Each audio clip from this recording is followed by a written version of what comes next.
Glória a Jesus, o Senhor. Glória para sempre ao seu nome. O programa Oitavo Dia está de volta, hoje fazendo uma reflexão sobre o 9º mandamento da lei de Deus, não desejar a mulher do próximo. Padre Paulo, muitas vezes as pessoas, elas se veem já com o desejo, né? Nem sempre ele acho que na maioria das vezes, na verdade, ele não é consciente no momento em que ele deseja. Então, o caminho seria a crítica desse desejo, essa reflexão logo em seguida? Veja, na realidade, nesse campo da tentação, o pecado ele se dá por estágios, não é? Existe aquilo que os padres espirituais chamam, em primeiro lugar, um ataque. Um ataque quer dizer o seguinte: esse ataque pode vir do demônio, ou dos seus próprios instintos sexuais, ou dos pecados que você cometeu no passado, que estão lá pressionando para você voltar a cometer. Seja como for, a origem do ataque não interessa, né? Podemos considerá-lo como do demônio. Vem aquele ataque, aquela flechada do maligno. Vem aquela sugestão, aquela ideia. E se, né, você fizesse tal coisa? E se? Essa ideia em si, ela não é pecado ainda. Ela é somente uma sugestão. Mas, logo em seguida, ou você rejeita aquilo, né, e como mentira, né, diz imediatamente, não, isso é mentira, isso é bobagem, aí não tem felicidade. Ou você se detém sobre o pensamento e aí surge a segunda fase, que é o deleite, onde você vai degustando aquela ideia. Você se demora naquele pensamento, naquela fantasia. Aquilo parece bom, desejável, propício. E aí você vai degustando aquilo. Ali já aconteceu algo de pecado, né? Então, quando a gente confessa maus pensamentos, né, pensamentos de índole sexual, etc. e tal, aqui já é o pecado. Se você simplesmente tem um mau pensamento, é uma coisa.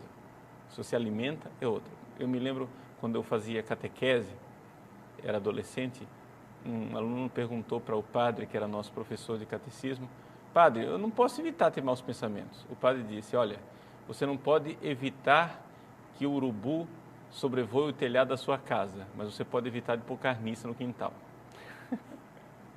Não é? Ou seja, de alimentar aquilo. É a minha correspondência, a minha atividade. Não, aí o pensamento vem e houve o deleite. Um terceiro passo, que torna ainda mais grave o pecado, é quando eu passo para o diálogo. Eu começo a dialogar com o pensamento. Eu começo a dizer assim: não, mas aí o que é que eu posso fazer para que isso aconteça? Né? Então você começa a deliberar. Não, porque aí eu posso convidá-la, eu vou lá, falo isso para ela, falo não sei o que, tal. Começo a dialogar e planejar um pecado. E aí, a quarta etapa, que aí já sai do 9º mandamento e cai no 6º mandamento, que é o pecado contra a castidade propriamente dito, é a realização do pecado.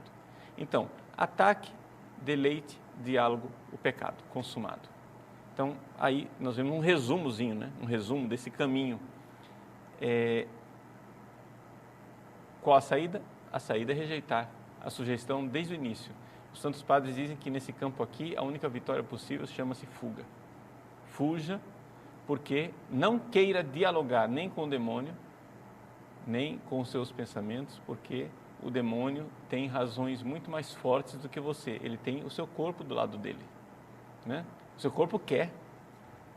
Então, o demônio tem um aliado, né, bastante forte. Então, não dialogue, fuja.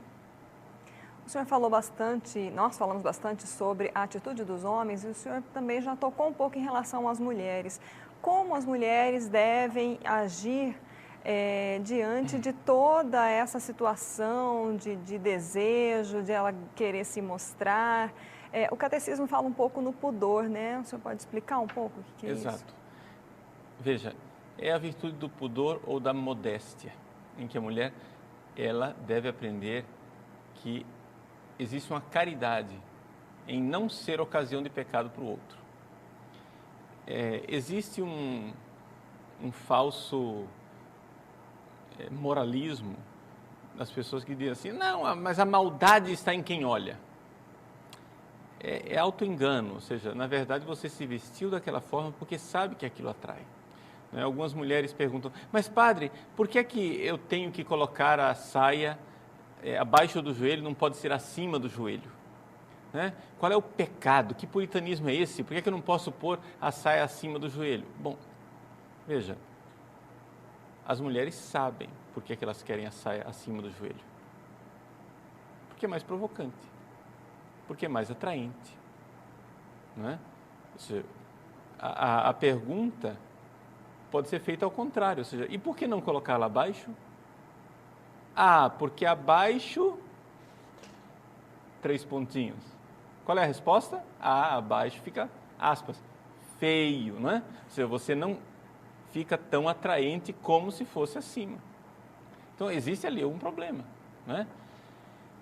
Veja, não existe na Bíblia nenhum versículo que diga quantos centímetros deve ter uma saia. Mas o que existe é o corpo do seu companheiro, a concupiscência do seu irmão, homem, né, que vai olhar para você. Você sabe qual é a dificuldade. Os homens sabem o que é que provoca, e as mulheres sabem o que causa isso provocar. Então vamos parar de bobagem, né? Vamos parar com essa coisa de dizer, não, eu não vejo maldade nisso. Como não vê maldade? Né? Você está se fazendo de objeto. Então, é dizer e convencer as mulheres, minha filha, você é preciosa aos olhos de Deus. Né? O seu corpo é valioso, é precioso, ele tem um valor enorme para Deus. Você precisa se vestir bem.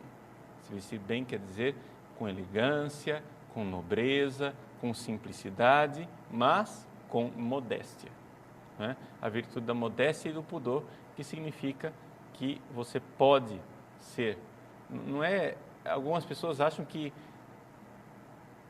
quando a gente diz se vestir bem, eu estou dizendo seja deselegante. Nada disso.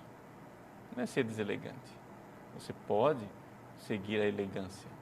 Você pode seguir alguma moda desde que ela seja honesta. O problema é a falta de caridade para com os outros. Né? Agora, isso que eu estou falando com relação às mulheres, mas existe uma engenharia social que está invertendo os papéis aos poucos também. Tá? Ou seja, a tendência natural é essa. O homem olhar, a mulher ser olhada, ser vista. Mas a engenharia social está fazendo com que os rapazes cada vez mais fiquem femininos nesse sentido. Então é o metrosexual. Então você vê os rapazes na academia, bombadões, se olhando no espelho, depilando, colocando luzes no cabelo, brincos, tatuagens, gargantilhas, baby look, etc. Tudo isso para ser desejado. Não é? Só que isso vai na contramão da natureza. Isso é caminho de frustração. Esses rapazes, de uma forma geral, terminam, ao invés de ser desejados pelas suas namoradas e companheiras, o que termina sendo desejados por homossexuais nas academias e até gostam disso, mesmo que eles não façam sexo com homem, né? Mas tem aquela corte dos homens ao redor, né? Que ficam achando que está muito bonitinho, né? Existe algo de muito pouco masculino nisso tudo. Então, é necessário que a gente saiba cultivar, né, uma sadia masculinidade, que não quer dizer que o homem não possa se vestir bem, mas existem excessos do homem que fica invejando o papel da mulher. Além disso, quando as mulheres desempenham um papel excessivamente ativo na conquista, né, no cortejo, no galanteio, no namoro, quando a mulher é quem, aspas, vamos usar a linguagem popular, dá em cima do homem, existe aqui também toda uma outra dificuldade. Por exemplo, muitos psicólogos, né, admitem, e as estatísticas também comprovam isso, que um percentual altíssimo de pessoas, de homens, que sofrem de impotência com raízes psicológicas, não a impotência com causas físicas, a impotência com causa psicológica, um percentual altíssimo, o problema não é do homem, o problema é da mulher. Ou seja, quando a mulher é excessivamente ativa na conquista, excessivamente agressiva na abordagem sexual, a pessoa, o homem, o rapaz, se retrai. Então, por causa dessas disfunções, nós temos um número enorme de rapazes, por exemplo, jovens e adolescentes usando Viagra, por insegurança. Né? Para que isso? Primeira coisa, meu filho, se guarde para o casamento, você não precisa fazer sexo fora do casamento. Segunda coisa, tem alguma coisa errada aí, né?